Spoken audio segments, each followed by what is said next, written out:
Documentos do século XVI algumas vezes se referem aos habitantes indígenas como os Brasis, ou gente Brasília, e ocasionalmente no século XVII o termo brasileiro era a eles aplicado, mas as referências ao status econômico e jurídico desses eram muito mais populares.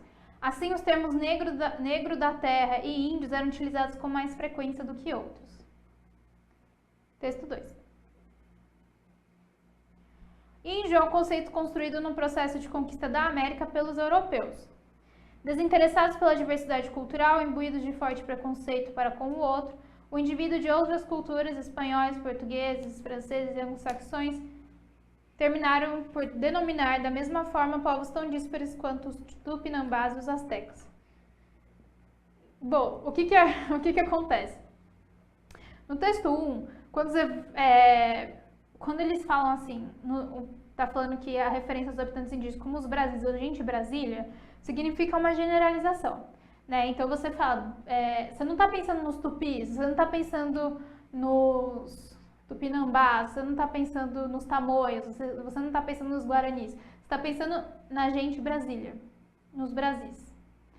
Quando eles queriam, porém, como eles falam, a referência ao status econômico e jurídico era muito mais popular. Então, o negro da terra ou índios, da mesma forma você generaliza, né?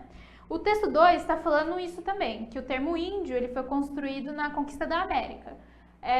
E você coloca no mesmo patamar. Os tupis, né, os tupinambás, os tupis, os guaranis, os tamoios, etc., você coloca no mesmo saco que astecas, incas e maias. E isso é uma forma de você... Essa compreensão etnocêntrica, porque você está se utilizando de referenciais seus, referenciais europeus, e você não difere aquela sociedade. Porque pra gente, pensa, fazer um exercício, fazer um exercício com você mesmo. Se você pensa, os europeus, sou estranho, não sou? Você pode até falar os europeus, mas depois você já começa a problematizar.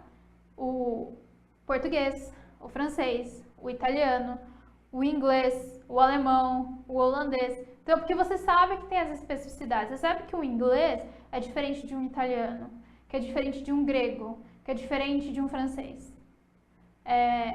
Isso não acontece na América. No geral, você fala índio ou indígena. E você não tem um desconforto em relação a isso. Você não precisa falar, os Kaiowá do não sei aonde. É os tupis que estavam não sei aonde. São os guaranis e tal. Tanto que a gente coloca tudo numa mesma frase, tupi-guarani. Né? A língua tupi-guarani virou, então tudo é tupi-guarani. Então você não tem esse desconforto. Até na própria história do México, você não tinha só os astecas. Primeiro que os maias estavam extintos quando os europeus chegaram aqui na América, na região do México. E você tinha outros povos indígenas. Você tem os astecas, tem olmecas, tem toltecas, tem... Agora eu não vou lembrar do resto. Mas esses eu lembro como é que os toltecas, os olmecas, e eles, muitos deles eram rivais dos astecas. Então você colocar todo mundo no mesmo pacote é uma generalização. É igual falar africano. A gente também não sente um desconforto de dizer que o sudanês é diferente do egípcio, que é diferente do congolês, que é diferente do angolano e assim por diante.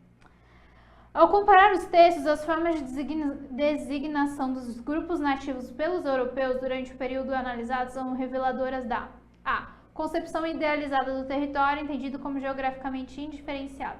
Não é uma questão de território, a gente não está falando de território aqui, a gente está falando de sociedades que são vistas de forma muito diferente de você, no caso, né, do europeu. B. Percepção corrente de uma ancestralidade comum às populações ameríndias. Primeiro que isso não tem. Se a gente for pensar numa ancestralidade comum, todo mundo tem que se chamar de uma coisa só, porque a gente tem ancestralidade comum com todo mundo. Então não pode ser a B. C. Compreensão etnocêntrica acerca das populações dos territórios conquistados. Sim, por que é uma percepção etnocêntrica? Porque quando você despreza a diversidade cultural indígena, e é o que acontece, os europeus, quando eles chegam no continente americano, eles vão demonstrar esse etnocentrismo. E esse etnocentrismo ele se manifesta onde? Na linguagem que eles utilizam, nos conceitos, nas atitudes que eles tomaram nos territórios. Então, isso é uma forma etnocêntrica de enxergar. Então, a C está correta. D. Transposição direta das categorias originadas no imaginário medieval. Também não, você não tem essa categoria no imaginário medieval. No imaginário medieval você encontra bastante